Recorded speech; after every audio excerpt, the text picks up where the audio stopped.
So good morning, everyone. This is the MARC thesis balloting presentation and Q&A section. So today we have all the instructor here to give a 5-minute presentation, and then we will move to the breakout rooms for the Q&A session. So um, while Vivian is resetting the computer for joining us later, I'd like to remind you all the course briefs is available on the website, which I'm sending in the chat here. And you can also find the online balloting form that is already open today, and it's due Wednesday, July 8th, noon, 12 p.m. So everybody must submit their ballot so that we can do the selection and then inform you in a timely manner.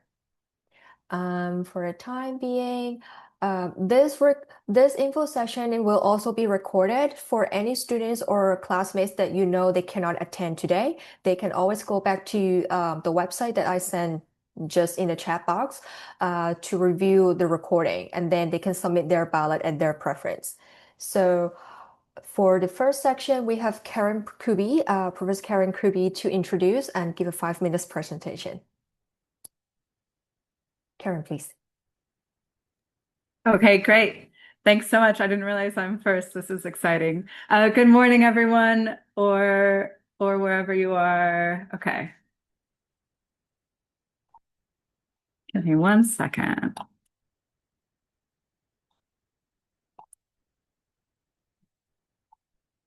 Oops. Okay. Mm, Okay. Got my full screen going.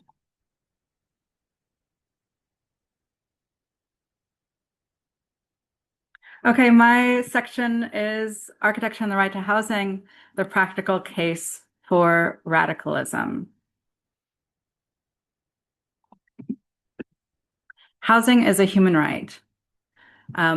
This is not just a slogan. The right to housing has been recognized since 1948 in the Universal Declaration of Human Rights.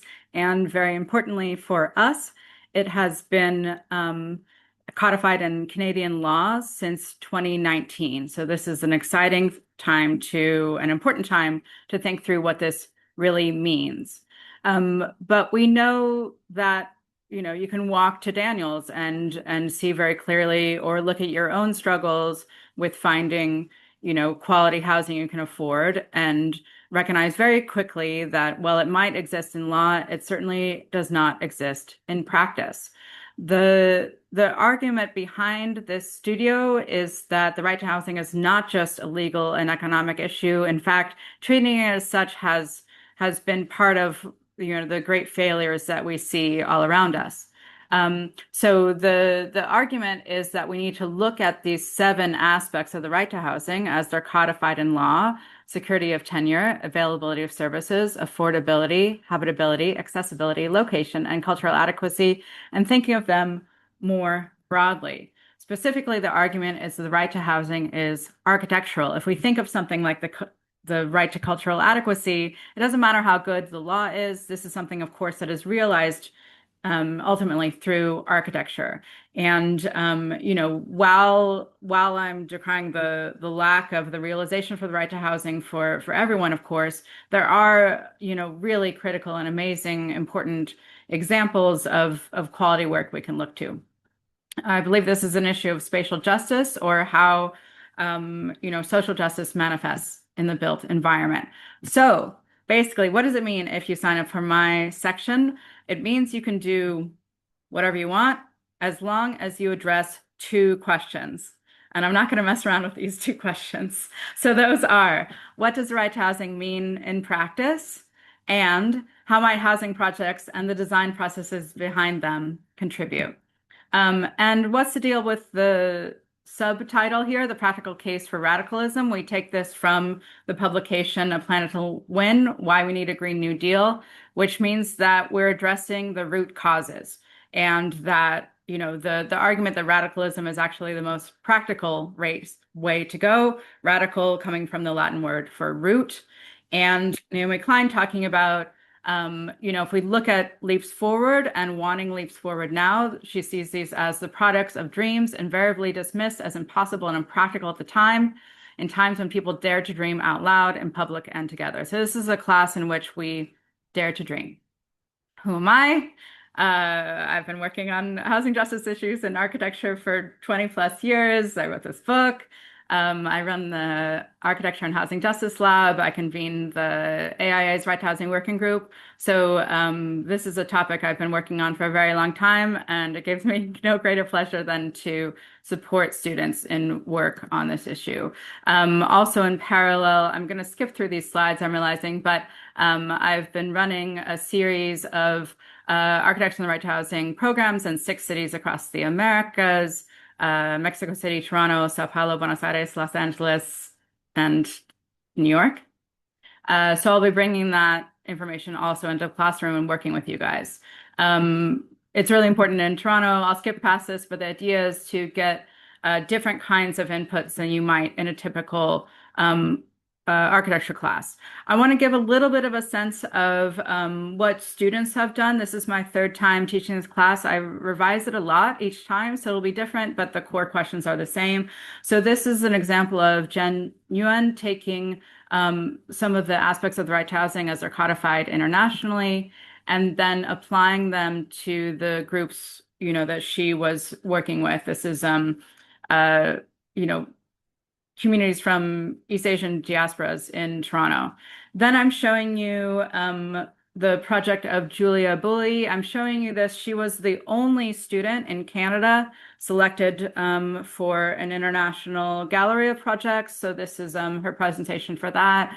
So her project, Balik Bayan, Home Away from Home, looked at the aspect of cultural adequacy most prominently, looking at the Filipino community in Little Manila in Toronto and asking questions about what cultural adequate housing would look like for that group. Here's an image from her final review. It was great.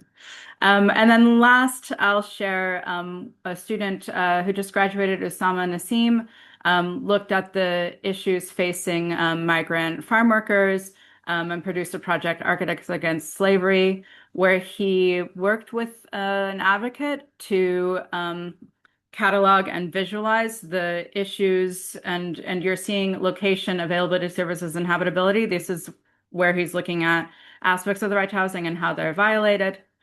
He's auditing guidance by the advocates, and then he's producing new designs. So I'll stop there and I'll say that I'm very down to support independent student projects at whatever scale, cited anywhere in the world, whatever final format, as long as you deal with those questions. And we're here to work together to join the fight for housing justice. Thanks so much. Thank you, Karen. So the next will be Professor Pina Petricum to do her presentation about her thesis. Pina, please. I think you're muted.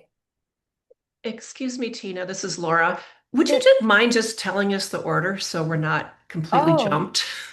For sure. So Thank the you. order is according to the section numbers. So the next will be Pina, and then Vivian, Michael Piper, Stephen Verteber, Laura, Ang Lee, Adrian Fiver, Humby, and also Petros, the last.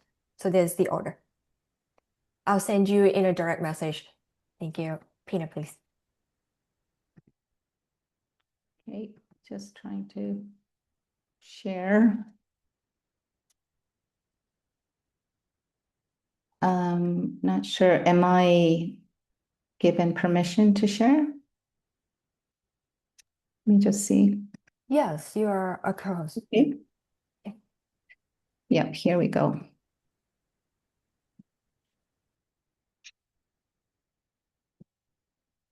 And can you all see my screen?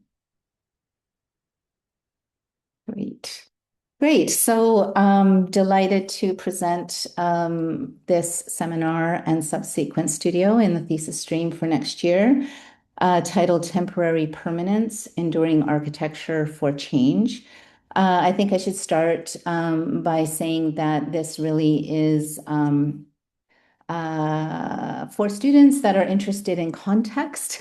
I would say first and foremost, material, political, social, spatial, historic, even environmental context as a generative and lasting agent in a design practice that really instrumentalizes architecture to achieve a kind of intergenerational meaning. And that really is meaning not for the sake of meaning, but subject to popular pressures, one of which is the right to housing, but many more according to students' interests.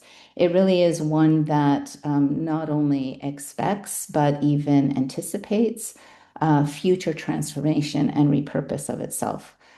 Second, I would say is for students interested in drawing, drawing as a form of writing, model making, storytelling, tracing, and thinking over time. And finally, if you're interested in design as an act of transformation specifically, but at the scale of material detail and of infrastructure simultaneously. Sorry, just gonna make sure I can advance here. So we will be speculating on architecture that inspires meaningful change and at the same time is adaptable to change itself, drawing literally and figuratively on contexts all over the world. Students are invited to first identify opportunities for active transformation. These would be architecture interventions that ignite new spatial models, as I said, specifically as a response to popular pressures. And second, to operate surgically, tectonically, and spatially on, in, and around existence to create new environments with built-in longevity through adaptability. And the idea of built-in longevity through adaptability is almost what we unpack throughout the first term. But really, it's launching from three presuppositions. The first is constant change and understanding that evolving, accessible society is nimble to change and transformation of the environment.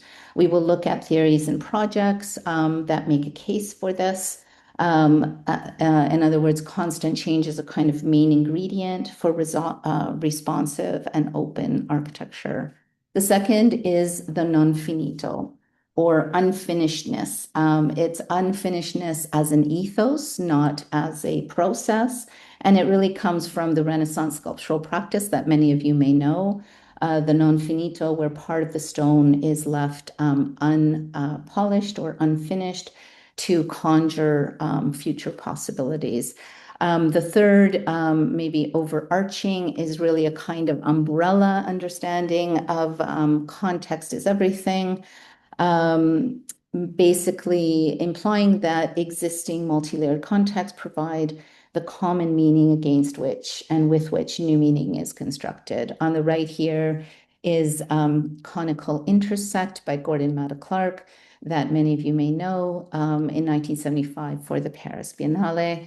And here's another view of that installation from the outside, basically installed on an existing structure against the Centre Pompidou that is under construction.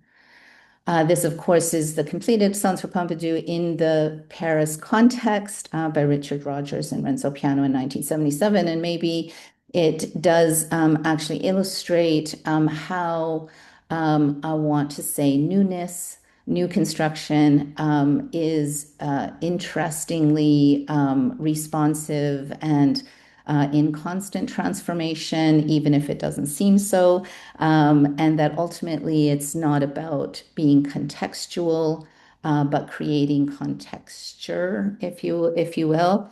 The German word Umbau actually represents constant change, meaning transformation, remodeling, adaptation, and conversion. It really forms the basis of Hermann Czech's approach to city building that makes a case for this necessity of constant change. He claims that transforming an existing building is more interesting than a new one. Why do we want to be more interesting? Maybe we want to be more banal. I don't think it's about being more interesting, but it really is about adaptability as a kind of open, accessible, and transformative approach.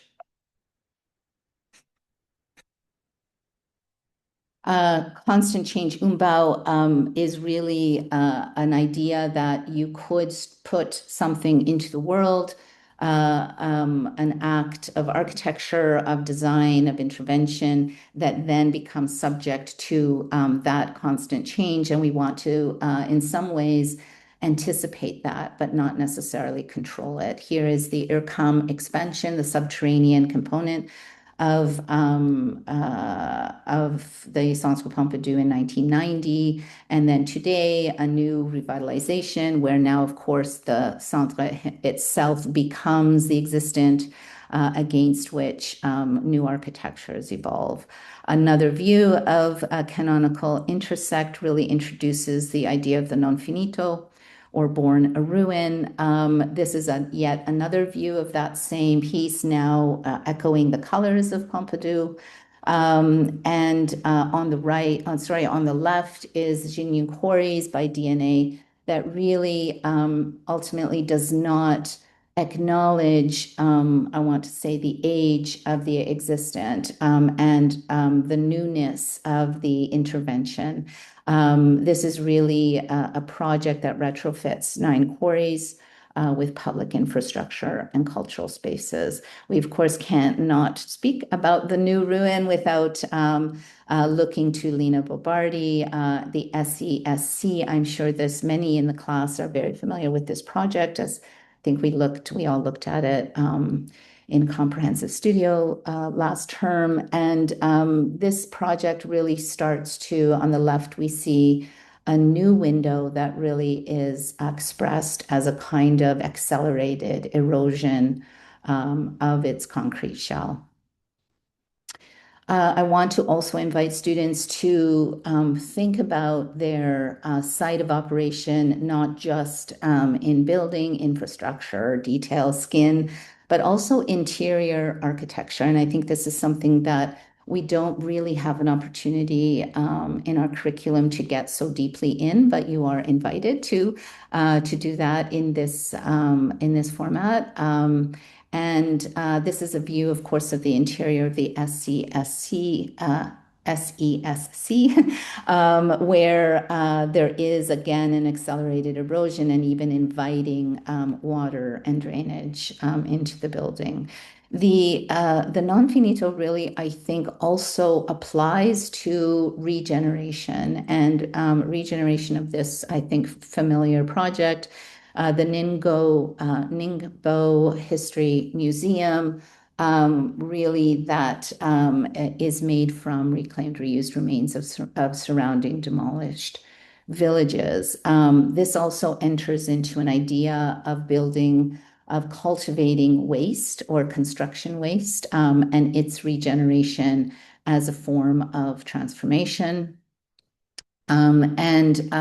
Really context, again, I feel like this is a little bit repetitive, but it really does try to, in our case, will introduce this balance of power, as it were, where revitalization and repurpose, again, subject to popular pressures that we can mine ourselves and together, that are achieved in critical dialogue with architectures that become really built in on and around what exists and what has existed. And I think this is why the sort of real time and place becomes very important in this context. Real time and place, it's important to say that we are ultimately constructing our sites, each individual sites, from real time and real places, so to speak, in that it's almost the opposite of, this is not about making prototypes or ideals, but actually really being very site specific. And that is important because of the dialogue. I think we will, in that way, start to challenge the concept of moratorium on new construction, which is a kind of popular theory. Of course, Lacaton and Vassal, as we're demonstrating here, at the center of that movement, I would say. And although we're not discounting it, I think it needs to be expanded. I think, like we talked about, or that I mentioned before, we really want to make new construction indispensable in this process. However, it does not, it's not mutually exclusive to erasing the existent. Real time and place brings into question immediately and unavoidably relationality and estrangement. So this is another example. This is an example at those range of scales of really infrastructure. There's a very small intervention in existing context in Fujian, China, where it's a bridge school. It does become a school, a playground, a stage, etc. But it also connects to neighborhoods that are not currently connected. Drawing on context, I think I might fast forward here because of time, but just to get into the final, the seminar framework, it really will ask students to openly research through drawing possible sites of design operation in material, tectonic, and infrastructural milieu. And you will ultimately declare a kind of recipe or a set of design operations for an adaptive architecture as an activist transformation. So the work will lead directly to a visual outline, an actionable mission for a design thesis studio in the winter term. You're ultimately writing your own studio brief, so to speak. But I feel like that together we can actually develop a kind of drawing or a sort of visual map of what the presuppositions are for the work in the winter term, and then how the kind of process will evolve. These are just sort of the three general divisions of the seminar, but what we'd like to achieve is if this, then that kind of declaration, or an if this, then that provocation. So if this really refers to your constructed site of operation, which will ultimately be a layered site plan, kind of delaminated and relaminated, that register of popular pressures. I'm just listing here many possible popular pressures. There will be many more, and I look forward to students suggesting what those are, especially relative to their own unique sites. And order of operation. Then that is really about the surgical transformation, a kind of recipe towards this layered longevity. So I'll leave it at that.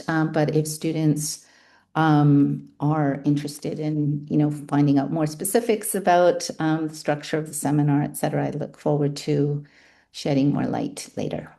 Thank you. Thank you, Pina. So the next we will have Vivian to do her quick presentation. Vivian, please. Hi, everybody. Can you all hear me? Yes, I am Yes. hoping.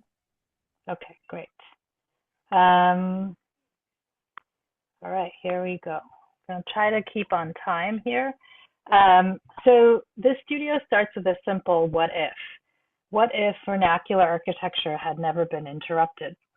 Around the middle of the 20th century, the rise of modernism and the international style transformed architecture around the world. Buildings increasingly began to look alike, regardless of where they were built. Glass towers appeared in deserts, concrete boxes in tropical climates, and universal design principles were often replaced centuries of local building knowledge. But vernacular architecture was never just about style. Every regional building tradition represents generations of experimentation. people figured out how to build with the materials they had, how to respond to local weather and landscapes, how to create spaces that supported their customs, rituals, economies, and everyday lives. Over thousands of years, these traditions evolved through constant adaptation. They were the original form of long-term design research. This studio asks you to treat those traditions not as historical artifacts, but as living systems of knowledge. Rather than just documenting or preserving vernacular architecture, you will be investigating how it works.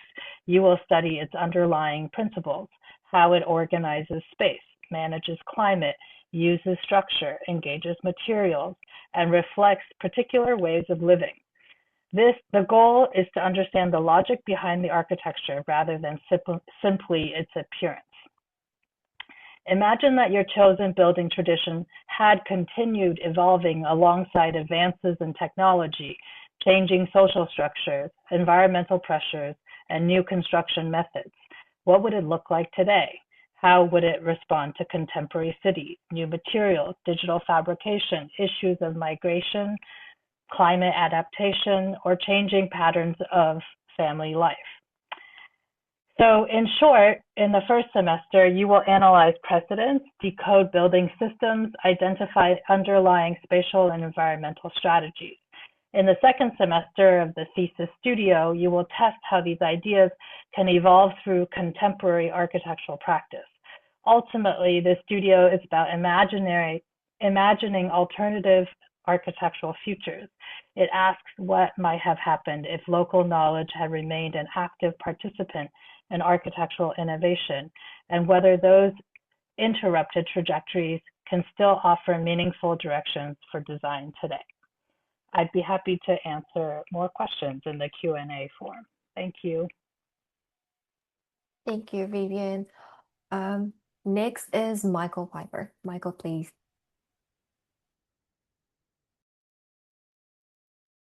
Hi, everyone. Oh, shoot, where did my screen?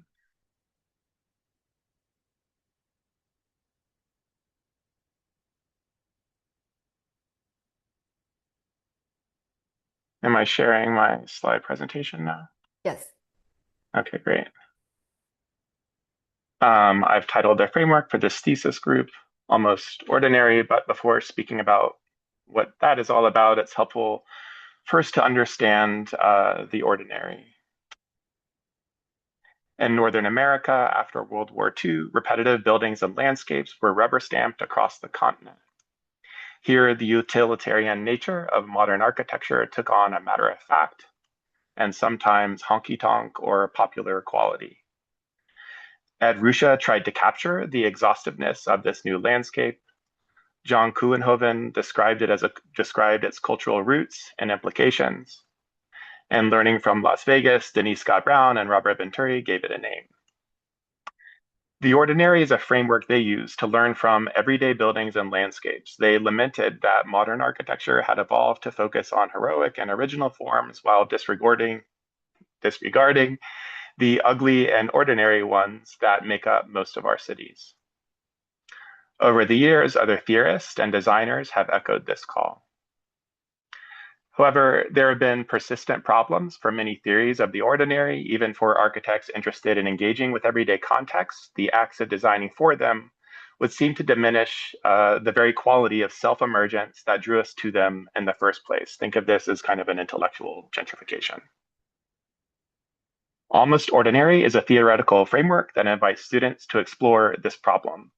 It suggests that in the 50 years since the ordinary was first theorized, that significant demographic and economic change has driven the appropriation and transformation of these landscapes, yielding spaces that are slightly unfamiliar and almost uncanny, and that such changes suggest a new way of engaging the ordinary.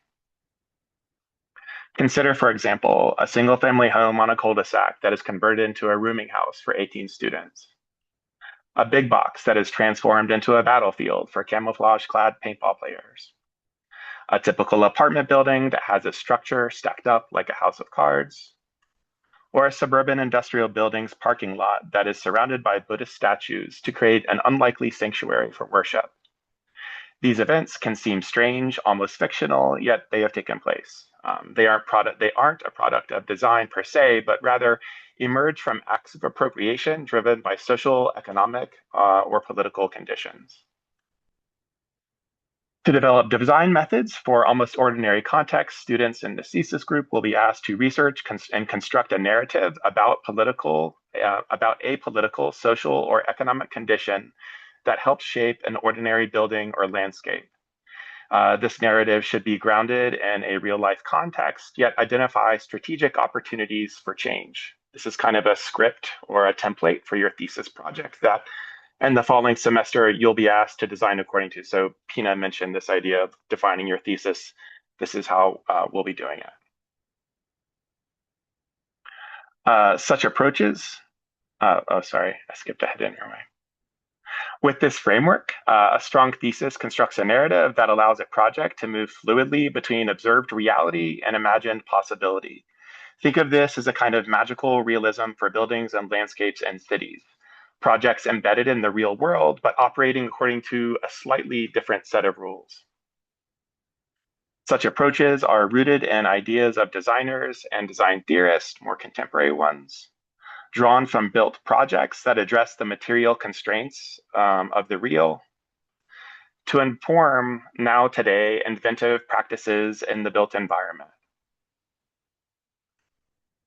And are a basis for kind of thinking speculatively about such ordinary kind of generic conditions.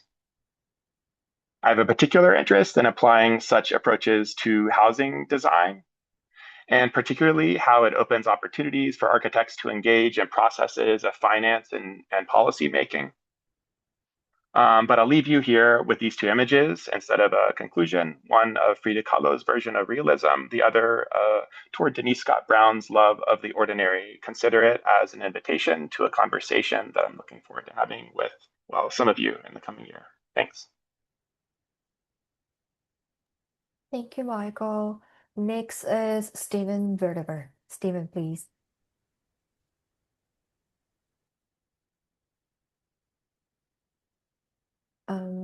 I think you're muted.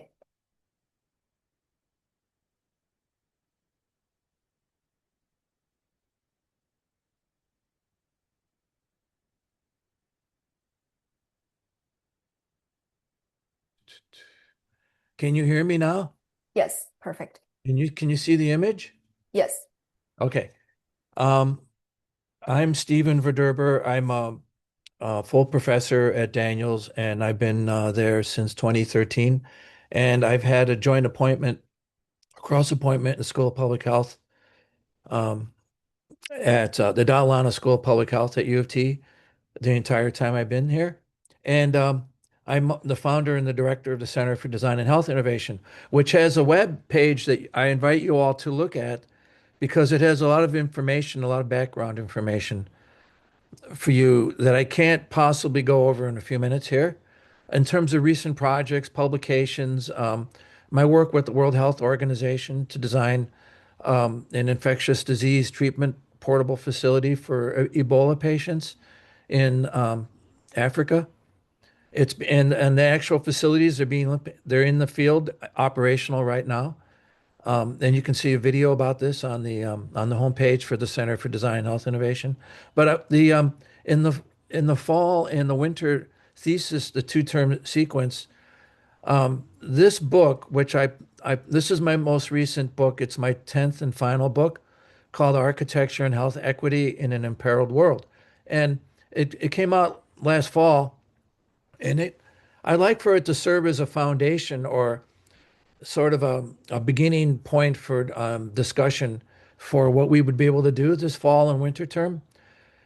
It has 7 chapters. The first chapter is about the intersections between the climate crisis, architecture, and human health, and the need for equitable environments on a global scale. The second chapter is a history about pandemical health architecture from antiquity to the present. The third chapter is about pandemical architecture in response to COVID-19 and with the series of case studies presented. The fourth chapter is a concept called transprogrammation, which is really an old idea, but I've recast it in a new way because it goes back to the work of Richard Neutra in the Health House in Los Angeles from 1929 and other similar projects from the modern movement. Then I trace it up to the present. And I argue for the dematerialization of the walls and boundaries that separate landscape from architecture to create a more fluid built environment where that can be far more therapeutic than has been possible up to now. And then the fifth chapter is about focuses on older persons, and there are going to be millions of older persons uprooted in the coming decades because of the climate crisis, and they're going to become migrants, health migrants. And what will be their plight, and how, as architects, can we respond in an equitable and therapeutic way for them? The next chapter is on posthumanism. It's the first chapter length discussion in the context of this subfield that I'm in of architecture and health that deals with the whole phenomena of posthumanism and what it means for architecture at this point in time. And then the following chapter is a conclusion, which is a series of prognostications for 2050. So in the fall, we'll be reading parts of the book, and you'll be invited to read more parts as they may pertain to your own ideas for your thesis. So in the fall, there's a series of readings, and then ask you to come in with your own readings as well as you develop your prospectus at the end of the fall term. Our prospectus will be submitted, and it's really guided by three major components. There's the theoretical imperative, the site imperative, and what I call the programmatic imperative. And then your ideas are crossed into it becomes a matrix with a series of concerns, many of which have been already presented in various forms in the previous presentations you heard just before mine, including imperatives of materiality innovations in architecture, imperatives pertaining to vernacular typological traditions of the way buildings have been built for even centuries, and how we can learn from positive traditions in terms of human health and equity. And then imperatives pertaining to socio-political trends that are ongoing and current and evolving. And then crossed with recent technological advancements in the area of health promotion. And recent projects have dealt with, in the last few years, I've had a number of very successful thesis projects come from the studio pertaining to long-term care housing, palliative care for those who are facing terminally ill conditions. These are 24/7 hospice facilities. And I published a book called Innovations in Hospice Architecture. And the second edition came out a few years ago. And we can look at case studies if you're interested in this. If you're interested in long-term care, there's a major crisis in Canada, and then especially in Ontario, of over 40,000 older persons on waiting list for long-term care in this province. And it's a major crisis that's being really improperly addressed at the political level and even at the cultural level. And other projects have dealt with psychiatric inpatient care, outpatient care projects, especially during the COVID period that dealt with pandemical healthcare architecture in terms of pop-up facilities for immunization, quarantine centers, 24/7 care, as I mentioned at the outset, and urban. Stephen, I'm going to jump in. Sorry, we should try to wrap it up so that there are Q&A session moments for students to ask us questions. So please conclude soon. Thank you. Okay, I didn't know it was going so long. And that really is it, so that you are able to develop your ideas. They're not my ideas, they're your ideas, and I'll help you formulate them. And they're not restricted in terms of geography or type or age constituency that you deal with. I'll be very open to work with you and your ideas. Thank you.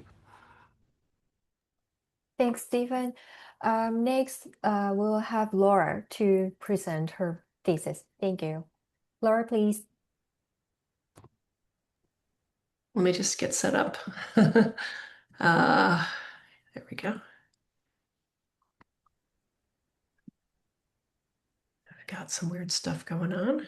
Here we go. Yep, all good. We good? Yep. Nice. Thanks. Okay, well, hi to everyone. I'm happy to talk with you today about grounding, my thesis seminar and studio, which will examine a fundamental aspect of building, how architecture situates itself relative to the ground. And my position is, in fact, there can not be any building without some kind of collaboration between ground and architecture. But my hope for thesis is that we can turn up the volume on that collaboration, asking ground to take a rich and productive rhetorical role in investigating an equally rich and provocative architecture for your thesis. So to start, when I speak of ground, I want to emphasize that I'm not speaking about an architectural site.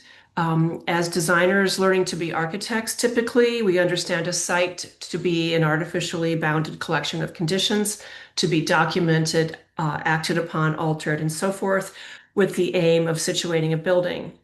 And we too often see the ground as a compositional plane, like a drawing from an overhead view, where we can place objects such as buildings or infrastructure or people in some kind of satisfying relationship determined by various criteria, whether these are aesthetic, functional, or logistical, or all of those. We also see the ground too often as a convenient place to locate what we don't want to see or encounter on a daily basis in our spaces for a variety of reasons. In either scenario, ground is understood to be secondary to the architectural object. But I want to argue that ground can be much more than this. The ground, or specifically a specific ground, is a materially and culturally complex construction. So realizing this, what if ground is essential to the conceptualization of an architecture? And this is what grounding thesis will examine and test, the relationships and reciprocities between architecture and the ground with which it is engaged. So we'll ask, what are the possible identities of ground acting as an agent in the development of an architectural identity? So for example, the ground is a place of habitation for an array of life forms. As earth, a medium of growth, stability, and sustenance for human and more than human life. As physical evidence of geologic events, speaking of prior conditions of ground and climate.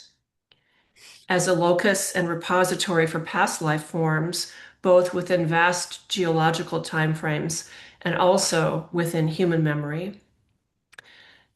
As a material record of human industry as well as human exploitation, as an opportunity for environmental stewardship and care, as a material construct, soil, minerals, rock, living organisms, root systems, organic matter, air and water, in fact, inseparable from air and water, and as a legal and political construct superimposed with invisible but potent instruments, laws, legal descriptions of property and requirements such as zoning, regulatory restrictions and codes.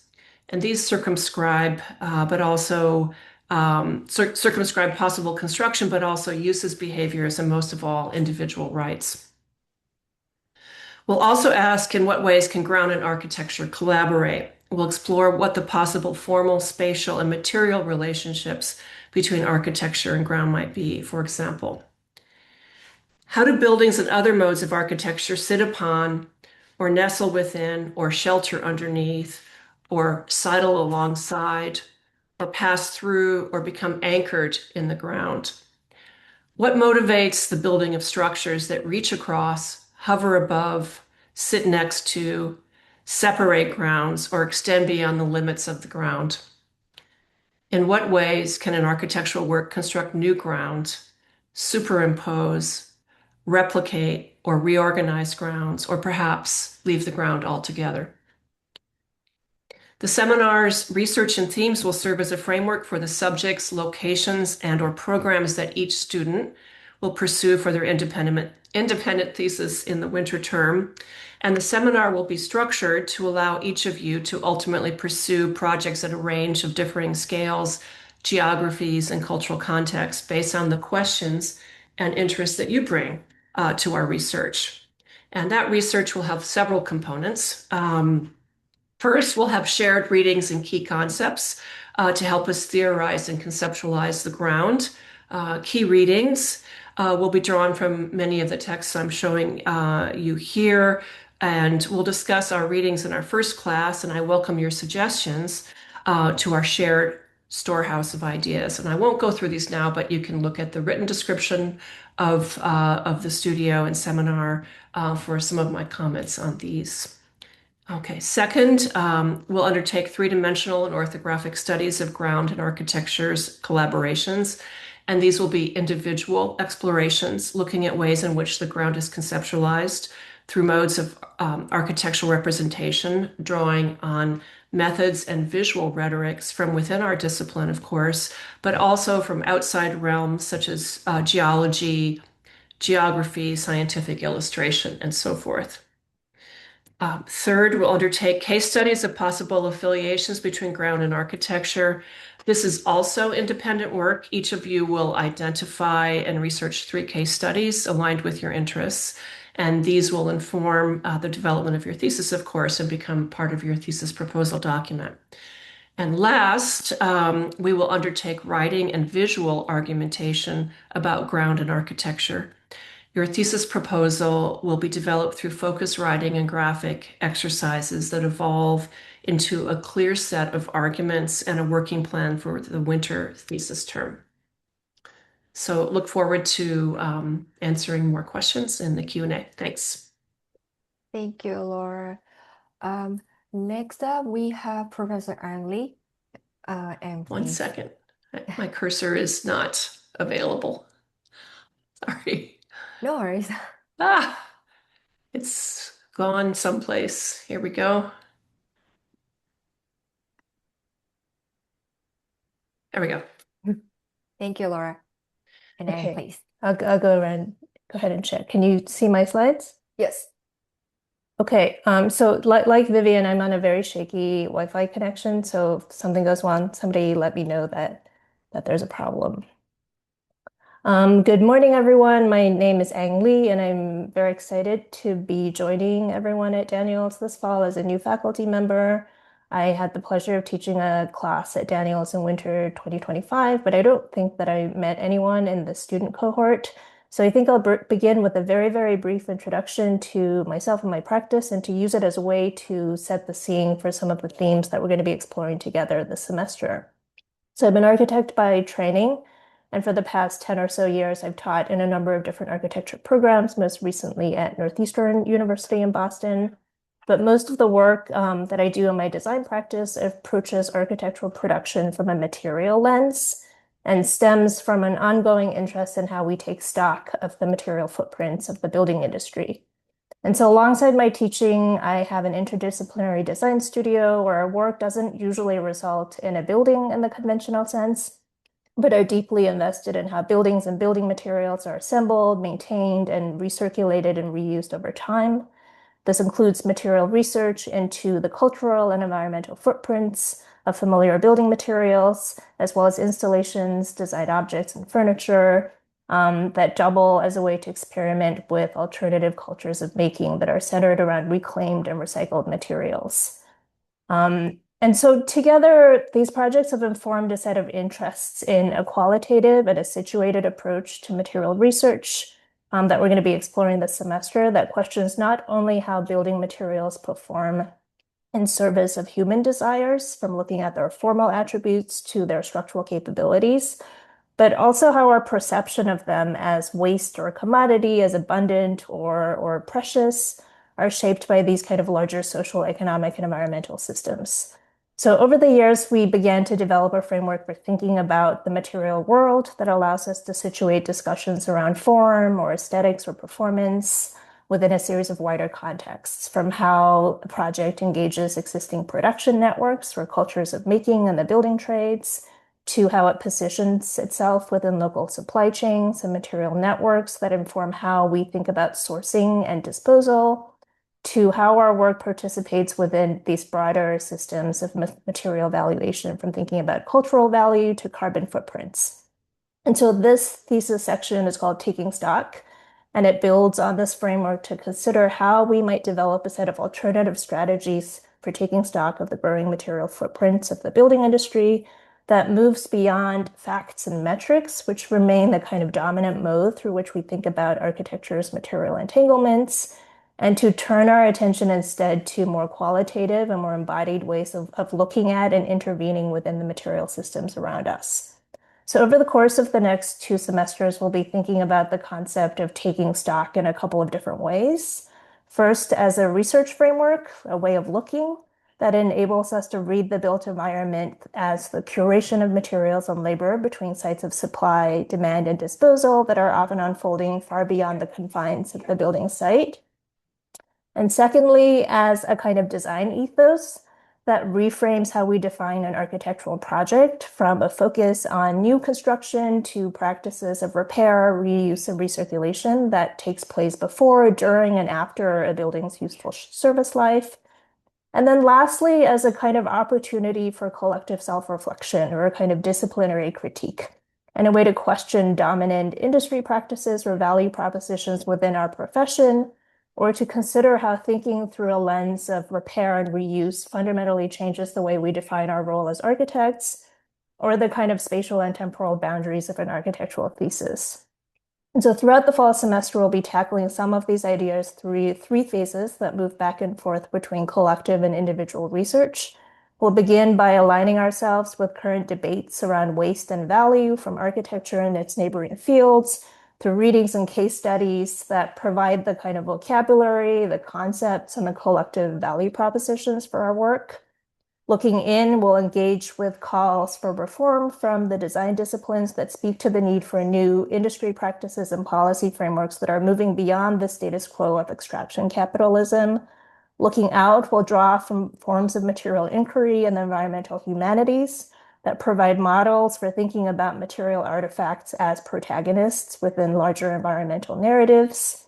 And then we'll also be trying to situate these ideas within a larger set of conversations around collective care that are taking place within our cultural and political landscapes. And then in addition to readings and discussions, we'll also examine a wide range of practices and case studies, from experimental art and design practices, where working with existing stock gives rise to new practice models and new modes of storytelling, to reuse practices in the building trades, where material stewardship is tied to ideas about community resilience or the creation of educational platforms. From there, the second phase of the semester will take the form of fieldwork, where each student will apply this collective knowledge to examine a specific aspect of the material networks and reuse ecosystems in their immediate environments. These are examples of fieldwork from a previous iteration of the studio at a C&D recycling center, waste recycling center in Philadelphia. This year, the goal is that some component of your work in the fall semester will be grounded in the greater Toronto area, so that you're able to conduct your research firsthand through site visits, interviews, by volunteering at reuse centers, or by tracking material circulation networks, and that we're able to build up a kind of collective knowledge base for the semester. But the overall scope of your winter thesis projects can be much more expansive in scope to include regional, national, or global contexts that are in dialogue with the work that you're beginning here. Within this collective framework of taking stock, the specific focus of your research will be driven by your individual interests and can take on many forms. At the material scale, you might spend your time observing the salvage or inventory practices of salvage yards and recycling centers, or tracing the supply chains and waste streams around familiar building materials.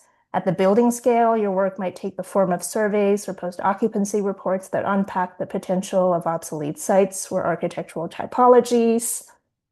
Or at a more systemic scale, your project might take the form of a piece of investigative reporting into emerging industry practices or policy landscapes around deconstruction and reuse, or focus on a series of more immersive ethnographic accounts of informal cultures of exchange, renovation, and repair.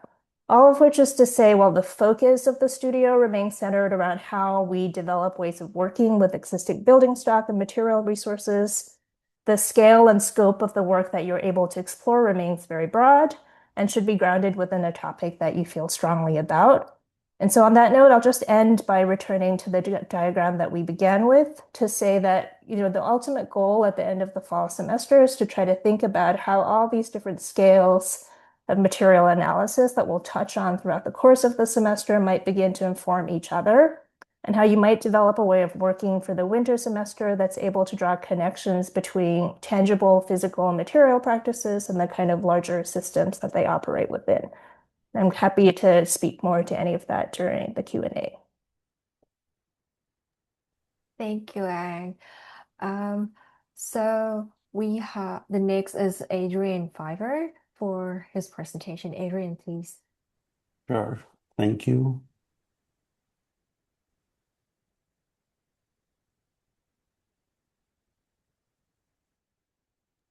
Just a few words about my thesis proposal. I'll just go through the brief that I hope all of you read, and emphasize a couple of terms. This studio, it's about making buildings. It might sound a little bit dumb, quite reductive, but it's if you are interested in making buildings and specifically public buildings, and if you also had some pleasures in taking comprehensive studio, I don't know how many of you are out there. This could be a version of comprehensive studio, which could be a bit more fun, adventurous, perhaps dangerous. Here it's making buildings, and the studio proposes an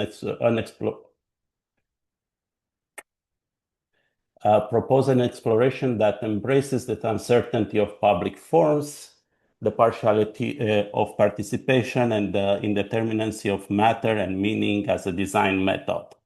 Of this triad of terms, public building forms, I think form is the one which is the most annoying among contemporary discourse in architecture. But I'm putting forward this term not as a resolution, but as a site of tension, of performativity and rearticulation.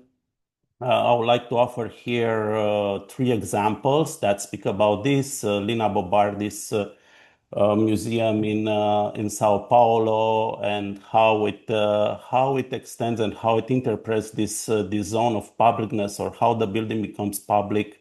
In here, in the case of OMA Jussieu Library competition, how that publicness it's extended inside the building and becomes a ground of the building.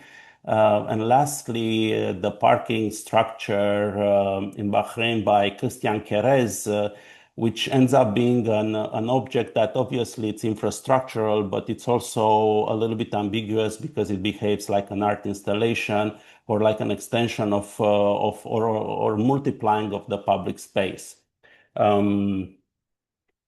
In this studio, you can explore any program, scale, site, location. In the first semester, we'll go through a series of short exercises that will be combined in a small book called the Book of Diagram, and then in the second semester, you'll be designing a building. This is the second time I'm teaching this thesis studio, and I'd like to share with you some examples from this past year, a data center in Zurich by Sammy. Sammy was interested in how a piece of building like a data center interacts or its position in the middle of the city. Here by suspending the structure above the ground and creating a new, I don't think, perhaps something interesting as a public space. It's also a question of facade and structure. Don Paulo Faelisas developed a food market in Queens, New York, that somehow became a very thin infrastructural moment that uses the site as some form of very large scale ready-made design situation. Peter Wong developed an urban complex in Guangzhou that was quite intensely developed via drawing. So I guess in this studio we'll be working intensely with models, but that doesn't mean that drawings are not embraced. And then here is the thesis of Noor. She proposed a performance center in Antwerp, in Belgium, some sort of clash of Platonic forms that were housing a pool, a theater, a market hall, a concert hall. And I like to emphasize that along with you identifying a site and identifying a building, it will be so important to put together a program. So this is the program matrix that Noor has developed for her project. And of course, there is a long list of building types, public building types that you can look into, but there are also other realities. And in here, it's Koolhaas shopping. It's arguably the last remaining form of public activity. So we'll have to reconcile also with this reality. And here I'm closing with Nicolas Sarma's proposal for a public school here in Toronto. And I think everything ultimately will be put into some sort of beautiful crisis, I hope, by trying also to engage with Tafuri's architecture in utopia, and also to understand that architecture alone and architecture form alone cannot produce an emancipation that we all hope as architects to produce. I'll stop here, and I'll be very happy to answer more questions in the Q&A. Thank you. Thank you. Petros, the next should be Humby, but Humby is out of town, but she has prepared a video. Would you like to go first or after her video? Tina, I'm okay to if I go. don't, Oh, Tina, can you also post, isn't Humby doing her own Zoom session tomorrow or the day after? Yes, or I will something post the like that? details Okay, in the you'll chat post later. that. Okay. Yeah. Okay, thanks. Sorry, Petros. I can go next. Sure. And then Thank you. it'll be- Please. Okay, 1 second.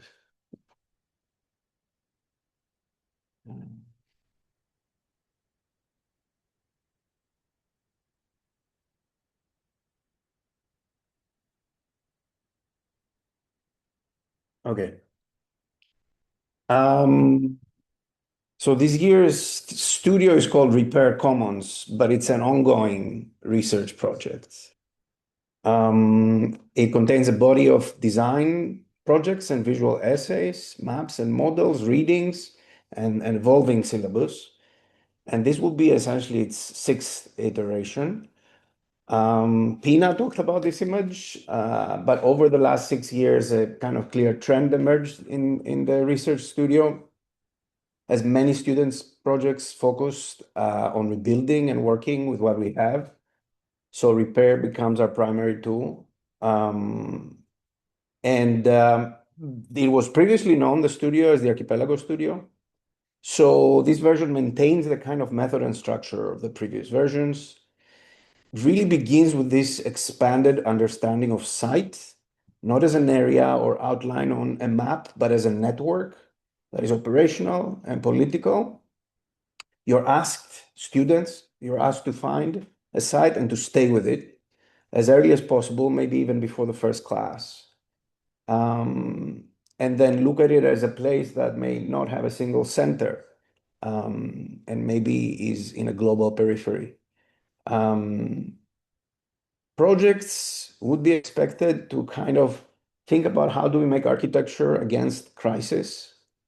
What are spaces of commoning and sanctuary or shelter for social justice, integration, conservation, reuse or renewal, new public space, and the pursuit of joy and freedom in ways that might actually work.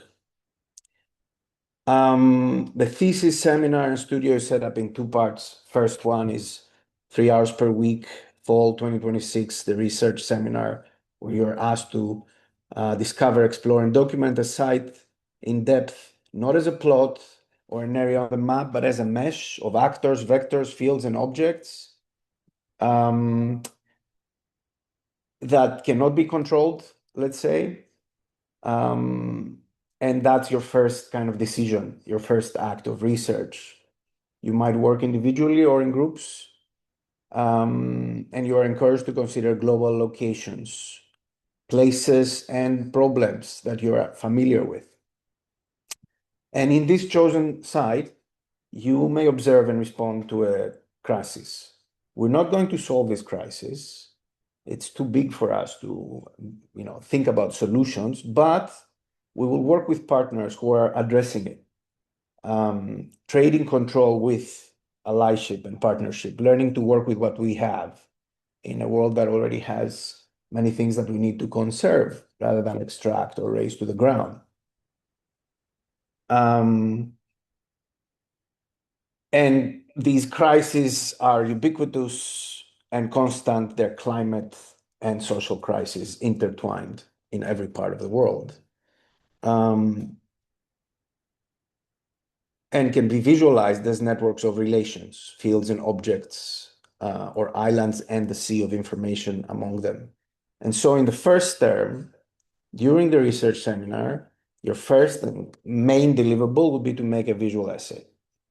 A visual essay is a narrative way to tell the story of your crisis, a short film, a documentary, story, or reporting, an act of witnessing between 7 and 10 minutes, essentially documenting the different parts of your work and research as a story. May contain chapters, found footage, drawings, voices, histories. The second thing you would be asked to do, or as part of this, would be to find an institution, an organization, an agent active on your site, already driving social, urban, environmental change. You may not be able to communicate with them, but you can still put yourself in their shoes. Or ideally, if you do, understand their agenda and craft and enhance their kind of existing spaces and practices. These can be NGOs, cooperatives, independent groups, institutions working in the public domain, or maybe family members who get together in arranging your research. In putting together this document, the visual essay, in organizing a presentation of your research, montage becomes a very important principle. Subtracting rather than adding, and really helping you to form a thesis argument by montage. And the visual essay is also a good way to communicate your work to others. It's an icebreaker, an intuitive way to get to know a place. It is inductive rather than deductive. And then in the second term, winter 2027, the research component becomes a design proposal. The thesis statement acquires a kind of experiment to test it. You start that term by building an experimental physical model from visual materials or focusing on a very specific place of your expanded site. It can be a version of it, a speculation on it. It can be composite. It can be abstract or transformative. It can be a collection of different types of artifacts. It can be a material map or an archive of memories. It can be a transect. It can be a found object or a single structure there, or a machine that you construct and you experiment with. You're encouraged to spend time, a few weeks in the winter, to construct and deconstruct your models, take them out into the rain, even film them, integrate them in your visual essay. And then the conclusion of the studio, and this is again the method that we've been practicing for a few years now, is really that in response to your crisis, in response to your deep understanding of a place, you design spaces of shelter and commoning or sanctuary, not from scratch, but based on what is already there. Describing a crisis is not enough. We need to find ways to act against it. And in designing these types of spaces, shelter, common, sanctuary, we will think about ways of acting, about what different agents may need in order to do their part, driving change, inventing different kinds of spaces on our part, deeply rooted insights, considering the footprint and impact of buildings, and bringing your documentations to bear directly in a place. And finally, the last part of that studio is asking you to think of your thesis as an exhibition, an edited, self-contained presentation where you show the entire arc of the year, from research to design. Again, removing many parts of what you've done, but also focusing on some very specific artifacts that can tell the story, really working backwards to the final 45 minutes of your presentation, from the beginning of its production in the winter term, collecting and representing artifacts, combining sketches with documentations, presenting as a catalog of objects, images, or ideas, inventing different, let's say, communication material, and ultimately asking of how can you drive change in that place, in that corner of the world, working against or despite crisis, but also trying to affect this change, and create space, a unique identity. Almost done. Yeah, thanks. Beyond optimism and pessimism or solutionism or irony, Repair Commons really ask you to find these design partnerships and seek clarity in response to different works in different places, marine or fire urbanisms, indigenous worldviews and allyship, small social condensers, spaces of play,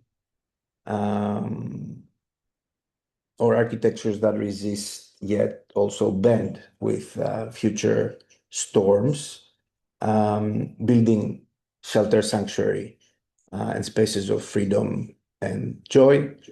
And I guess I'll maybe see a few of you in the breakout room to explain more. Thank you. Thank you, Petros.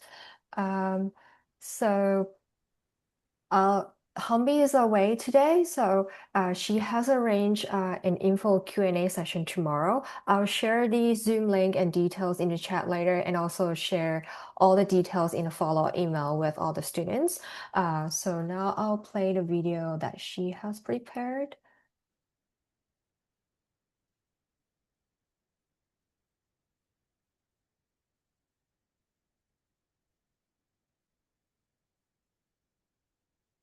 Is everybody able to see the screen? Yes. Perfect. Hello, my name is Humby Song. I'm leading this thesis section titled Design Technologies, Thinking with Tools That Think Back. One of the conceptual frameworks we'll be using is the theory of embodied cognition, often used in neuroscience and HCI, so that's human-computer interaction. And it says, interacting with tools changes the way we think and perceive. We think with our bodies, not just with our brains. We know more by doing than by seeing. And there are times when we literally think with things. I would say in architecture, we're pretty familiar and comfortable with this idea.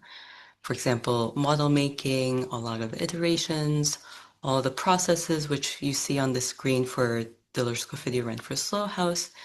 And I think it's important to understand the various ways in which the existence of certain tools and existence of certain methods of the design process influences the way you design. Here's another foundational example, the generator from Cedric Price, which is a proposal for what is meant to be one of the first artificially intelligent buildings. But remember, this is from 1978. And then this is another example of how the existence of certain kind of technologies and simulation tools allows for the building of this sort of roofscape, for example, of group immobiles. And then also how, for example, physical computing, incorporation of some of these electronic elements allows Diller-Scofidio and Renfro here again to propose things such as like, what if walls are not defined in the standard ways that architecture discipline defines them? Like, could it actually be the sort of amorphous, misty element? And so you can see how in which the introduction of or the prevalence of certain technologies allows the architectural discipline to widen the boundaries of what they thought was previously possible. So, as I mentioned, some of the main focuses of this thesis will be understanding two things. First of which is what is the nature of the human creative brainstorming process, and second of which is what are the explicit, but also more importantly, the invisible ways the tools impact the way we design. So tools here can be defined as, it can run the gamut. Digital fabrication, machines, software, so anything like Rhino, Blender, Grasshopper, could be animation tools, could be generative AI tools, 3D scanning, AR, VR, simulations, and responsive technologies. So using some of the physical computing, Arduinos that some of my other classes cover. And the thesis is sort of meant to be thought of in two parts. And, I don't quite call this as like a fall term, winter term, because a lot of this is going to be an iterative loop process. So here are some fun examples from my previous students. For example, these group of students are actually using generative AI tools to think about, are there alternate ways of brainstorming that is not the typical, like the Midjourney kind of AI tools, which for example, giving you these sort of like landform three-dimensionalness, or allowing you to use a webcam where you are the one physically assembling physical models, and you have a more intuitive sense of how you want things to stack together. You better understand physics than AI tools, and then to give some examples of what the final output exhibit style or interactive installation style outcomes might look like. Here's some recent work from my design build from a month ago, are creating a kind of modular system that through time, participants come and, they follow some of the instructions given by you to assemble these modular units. Here's another example commenting on the increasing development of data centers in Markham, which is where the exhibit was placed. And so on the left wall, you can actually see a kind of like an infographic of the amount of water usage and amount of electricity usage. So each grid actually corresponds to a specific data center being built in Markham. So you can see some of the drawings for that here as well. And then so these are the locations of the various data centers. So you can see how some outputs from ARC 480 that I've also been teaching here, where groups of students are creating these, both using these design technology tools to design these spatial experiences, and then also using them to mediate the experiences of and perceptions of people who will be experiencing them. Here's some examples from the previous thesis, which were trying to use math and simulations and algorithmic design exploration to propose a kind of origami inspired or inspired by the folds of a beetle wing, and extrapolating that to the scale of stadium design so that, there might be alternatives to kinetic architecture that is not just sort of like the iris scope. And lastly, here's some examples of the AI design process being used to ideate on this sort of metal structure form. And some of the students use these sort of processes to end up with architectural proposals by the end of the course. So you can see some of the examples of that here. Proposing a concert hall on this particular Boston site, on a pier, and lastly, I'll wrap up with this quote. We shape our tools and thereafter the tools shape us. And I think these days with a lot of the proliferation of digital fabrication tools, AI, algorithmic design, things like that, this quote has become, although somewhat cliche, has become even more relevant. Thank you.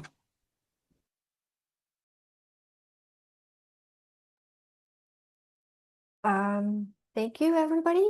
So now I'll break out all the instructors, and students are able to choose whichever sections you would like to join in order to ask any questions you have and show interest to particular sections before you ballot and submit your ballot. So Tina, question, yep. how long is this second phase for? I guess you usually close the rooms in the end. We're aiming to close the Zoom at noon, but if you're done early, then that's okay as well. So yeah. Okay. 35. I will send you a broadcast message that will be closing like in 60 seconds. So everybody will come back and then we'll end the Zoom. Thank you. No worries.